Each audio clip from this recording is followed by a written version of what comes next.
I'm looking at the paper today, and I see one of these little fillers. You know these little fillers that say there are 14,229 left shoes that have been found abandoned in railroad stations in America in 1964?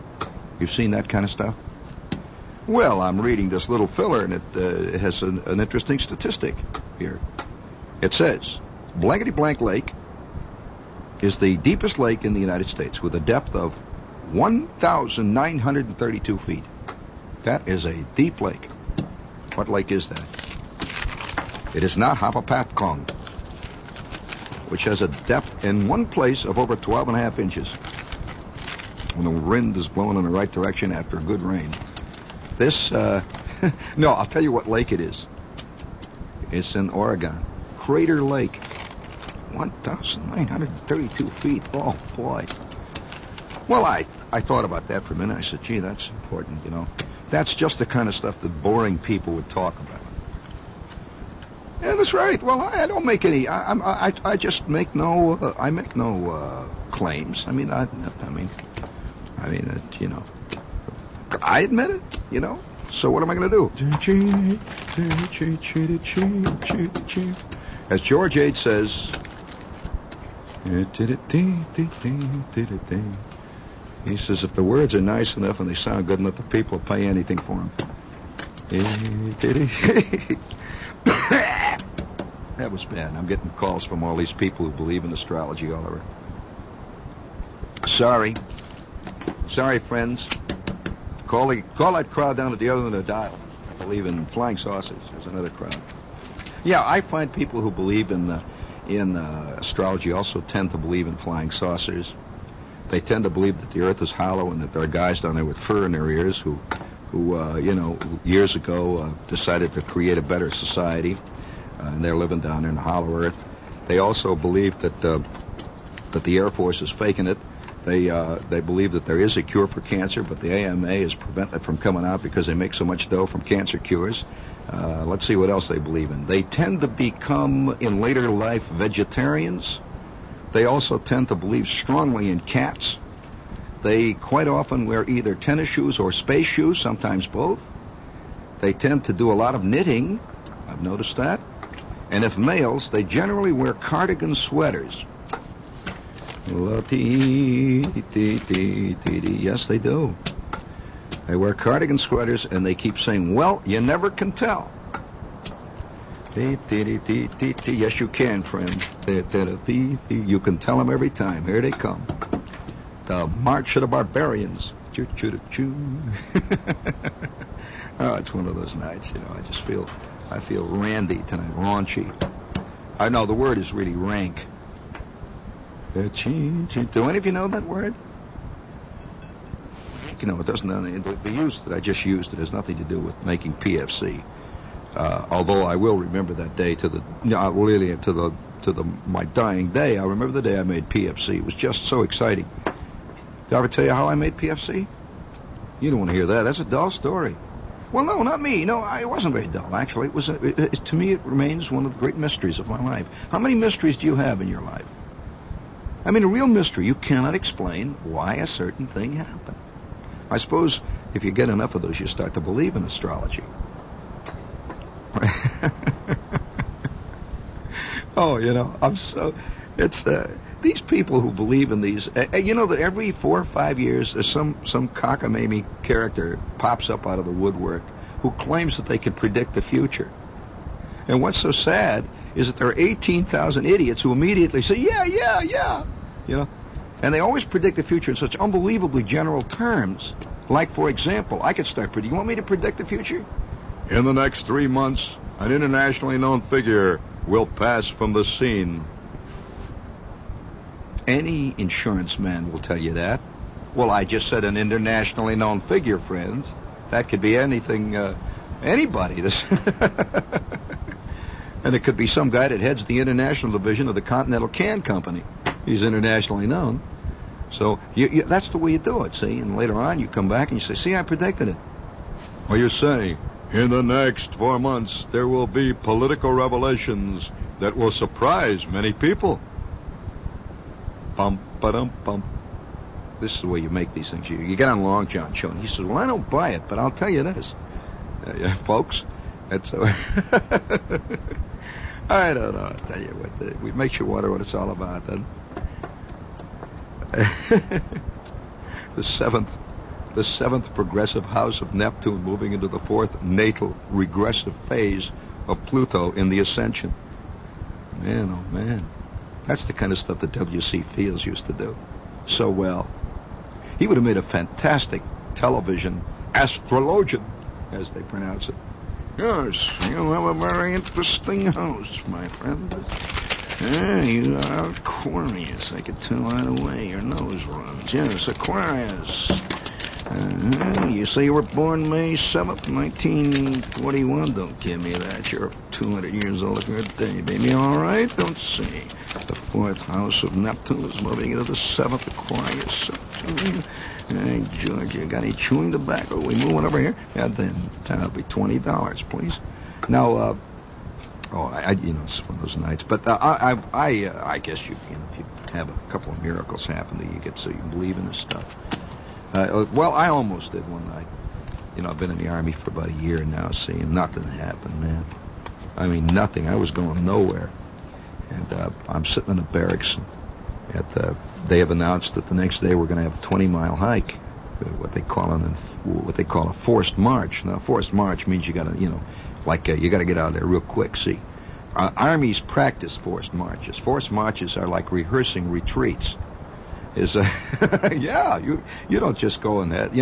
When an army retreats, it just doesn't do it without knowing what it's doing. No, you can't imagine an army all of a sudden, everything is falling in. The guy says, hurry up, let's go, holy God, run! That ain't the way armies retreat, Fred.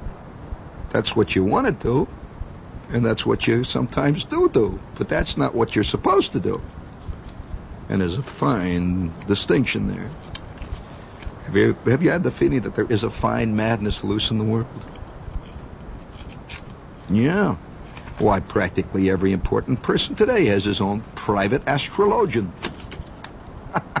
That's why so many guys are losing their shirt everywhere. Yeah, Oh, well, so what? Anyway, I'm sitting in the Army. That's about a year, and it's nothing happening. And we're having this forced march the next day, and I'm sitting on the edge of the bunk.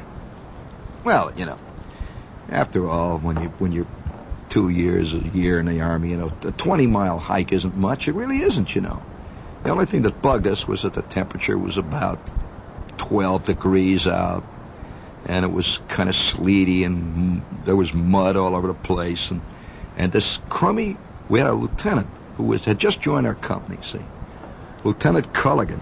I ever tell you about Lieutenant Culligan and what we did to Lieutenant Culligan? Has there ever been a man in your life that you instantly took a completely irrational dislike to? Instantly. When Culligan joined our company, it was like somebody had put a chemical in with another chemical. It was like instantly. Have you ever done any titration? When you add certain amounts of iodine or something, and all of a sudden all the fluid turns red or green or something. Well, the minute Culligan joined our company, the entire company hated Culligan. I don't know what it was. There was something about the look on his face. And he wasn't too chicken. He was just completely ineffective. But it was a look on his face. You know what he reminded me a little bit of, now that I think back? A guy that I've instinctively disliked for a long time, just seeing him. Jack Lemmon. Now, you're supposed to like Lemmon. Well, instinctively, he showed up, and it was a certain look of bright, chipper-like, well, almost like a vaguely drunk chipmunk. Showed up, and this guy was on the make right away. You could see that he was in the Army for one thing, that's to become a first lieutenant. He was now a second lieutenant. Well, he looked on Company K as the stepping stone by which he could make that first silver bar, right?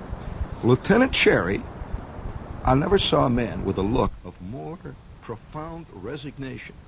When the day Lieutenant Cherry walked out in front of Company K, do you want to hear this story?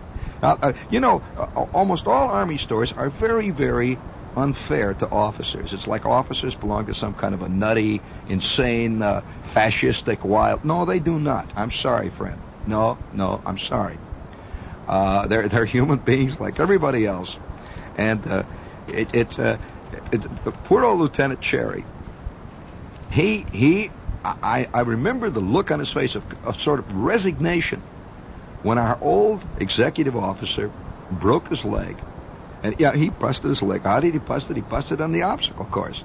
And, no, he was leading his men into battle. And the way he did, he hollered, "Follow me!" And the next thing I knew, he flew over the fence and he disappeared down into a mud hole. And everybody says, "No, I ain't going that way." And we pulled him out and he had a busted leg. He got up and he looked kind of sheepish, and his leg was sort of U-shaped. And that was the end of that one. That was Lieutenant Dykstra. We never saw him again. I don't know what happened to him, but he was a groovy guy. Well, all right, everybody liked him, see. And so the next day, Lieutenant Cherry we have a company formation. It's now noon, and Lieutenant Cherry has us all out there in front of the company. He said, calls us to attention, and standing next to him was this vaguely cockeyed-looking chipmunk, all bright and shiny. He had these brand new, jazzy-looking gold bars. And Lieutenant Cherry, he could signal to us. See, we like Cherry. He could signal to us what he wanted us to really think. And he looked at the entire company with a look of kind of dynamic officer-type resignation that said, "Look out for this guy." He's telling all of us. He said, "Men, I want you to meet our new executive officer." Now, I know all of you are going to give him the complete respect and the complete cooperation that you gave Lieutenant Dykstra.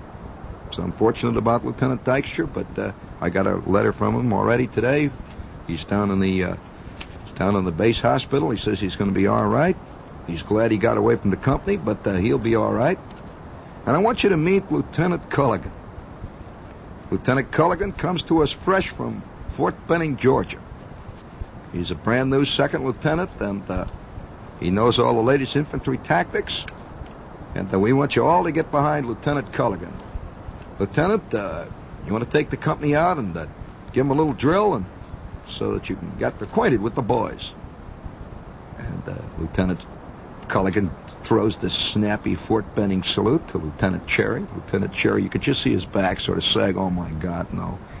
And Lieutenant Cherry looked like kind of a defranchised Tom McGann shoe salesman, see. And he was a great guy. And he had this field jacket he always wore, and no matter what kind of weather it was, Lieutenant Cherry's field jacket always had a big spot of sweat in between the shoulder blades. So Lieutenant Cherry throws him a salute, and he goes wandering back into the orderly room. And Kowalski, our first sergeant, looks at the entire company, see, because he already recognized that the company was galvanized into rampant disrespect instantly, the minute they took a look at Culligan. So he's looking at him, see, from the ray at the entire company. I remember Kowalski walking down looking, he says, "All right, men. Attention. At ease.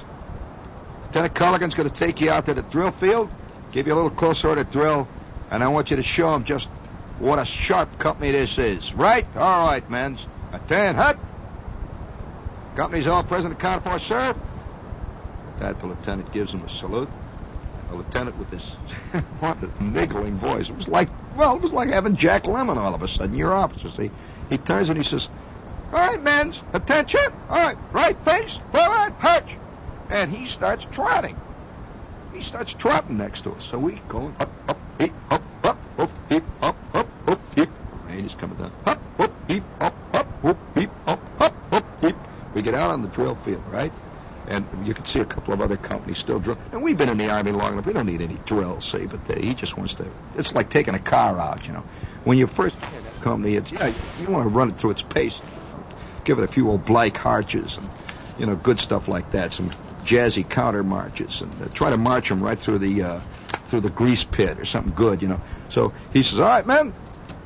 All right, now, double time. March. You know, he had this kind of, well, I wish I could use the phrase. It refers to a product of chickens. He had this kind of there's an infantry sing-song that really makes guys in the Signal Corps mad, you see. That's very hip kind of Army stuff. Like double time, march! And you up, beep, up, beep, up, beep, up, beep, up, beep, up, beep, up, half time, march!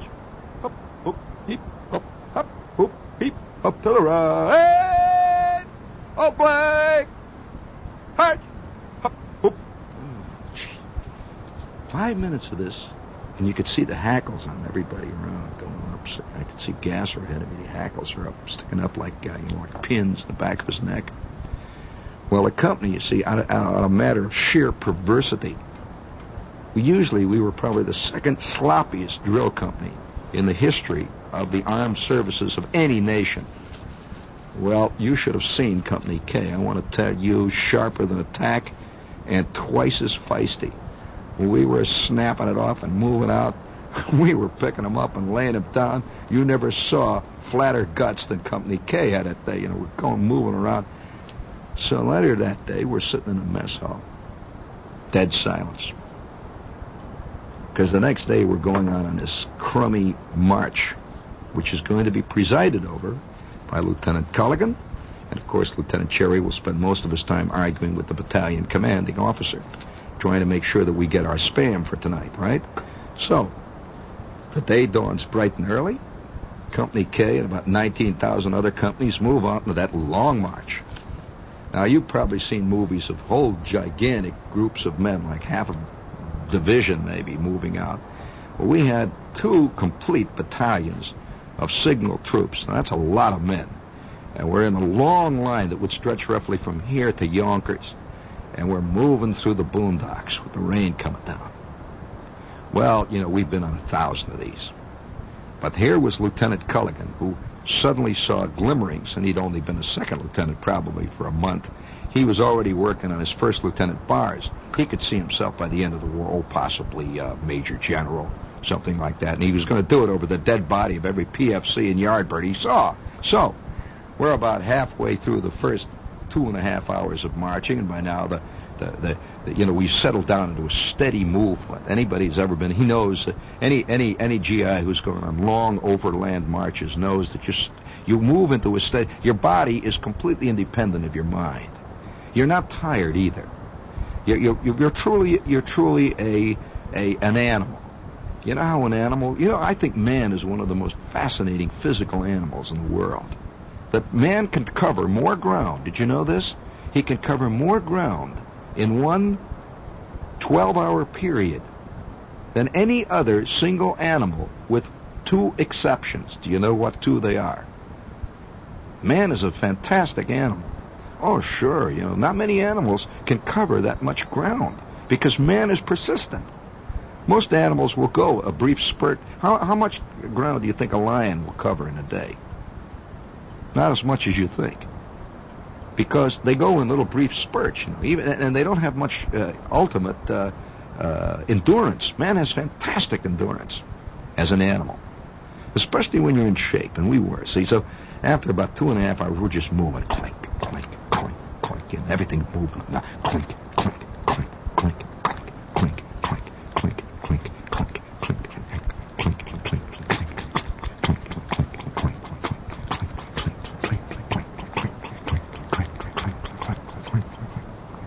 You don't even talk to the guys around you. You just sort of keep moving steadily. And your mind, it can be In most cases, it's shut off.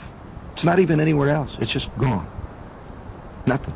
And you just feel the jar. You just feel a jar going up, up, up, up through your body. Clunk, clunk, clunk, clunk, clunk, clunk, clunk. And you feel your pack going up and down. Clunk, clunk, clunk, clunk, clunk, clunk, clunk, clunk.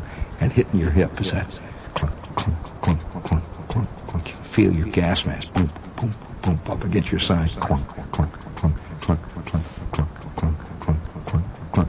You feel your canteen. Dink, dink, dink, dink, dink, dink, clink, dink, dink, pound, dink, dink, dink. Everything is clinking all at once. Dunk, dunk, dink, dink. Your bayonet. Chunk, chunk, chunk, chunk, chunk, chunk, chunk. Your hat, your big old steel helmet goes bouncing on your head.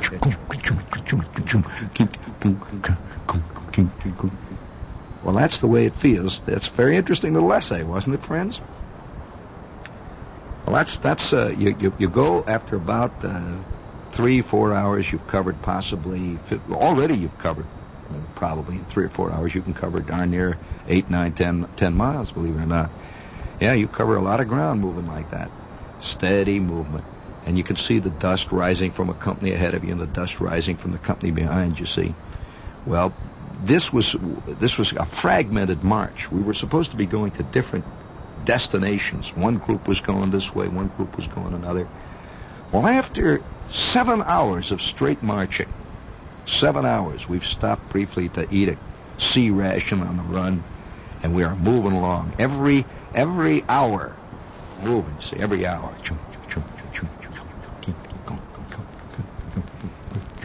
Then you hear the little patter of tiny feet. It's our friendly little lieutenant. He's running around there like some kind of berserk, maniacal French poodle, see, yapping at our heels, yelling at stuff.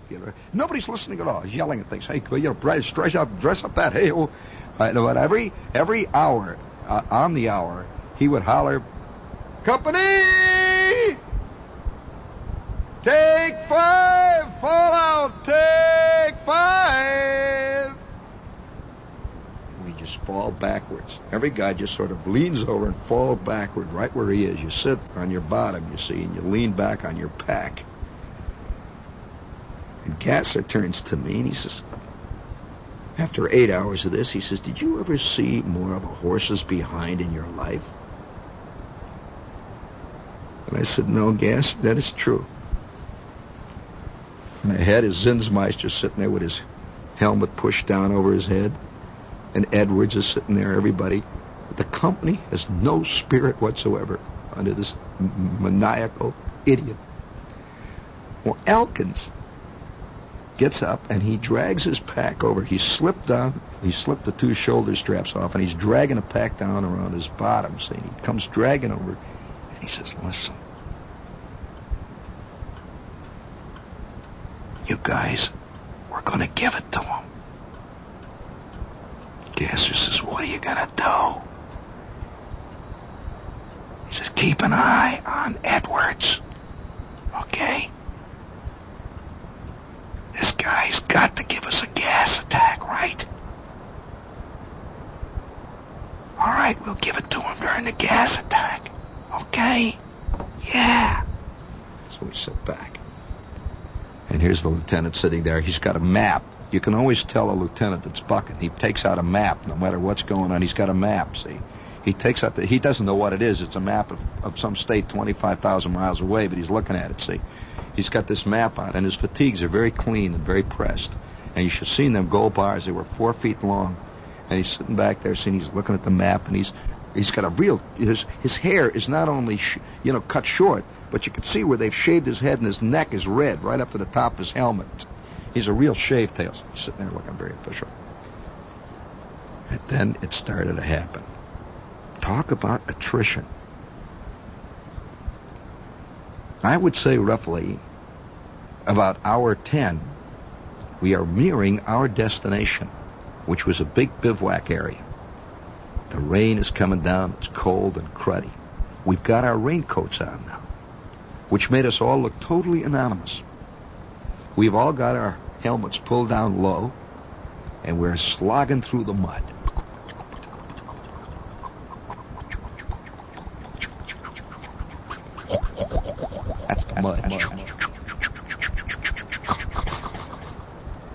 of a sudden, he does it. The thing we were waiting for. He turns to the company. The company is now moving over a gravel road through a creek bed. Remember that creek bed ahead of us.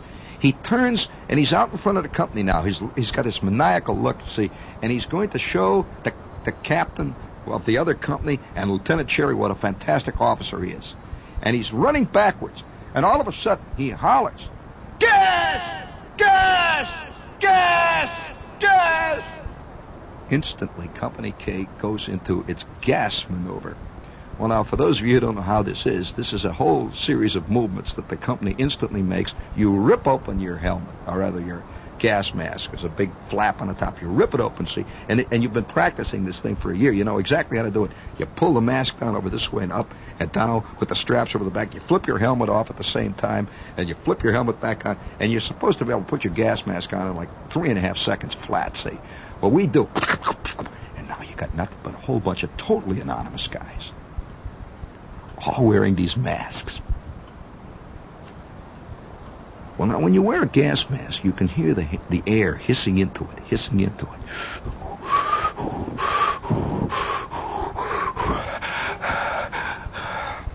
The lieutenant suddenly hollers. "Double time!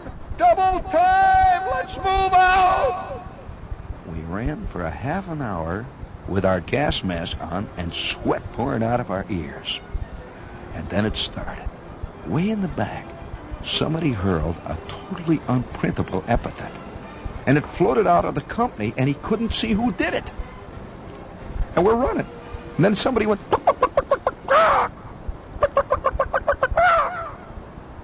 "Who done that? Who done that?" And then somebody up in the front. The entire company is saying bad things. And it's coming out of the gas mask. You can't see who's saying it. You can't even see the eyes, the faces, or nothing. They're running. I can't tell you some of the things. By the way, those of you who are interested in going in the armed forces, I will send you a list of some of the things we said. It might be handy for you. This was a company that knew exactly how to use its words, and knew a lot of words that a lot of you guys never heard of. This will be sent to you if you are over 17 and must be mailed in plain sealed brown wrapper. Say, "Yeah, I'm going to get drafted and I want to know what to do." We'll send you the dope. Well, after 45 minutes of this, Lieutenant Culligan was as white as a sheet. He was shipped out of the company 10 days later. I never heard from him again. Once we got a postcard from Lieutenant Dykstra. He was First Lieutenant Dykstra then. He sent us a postcard from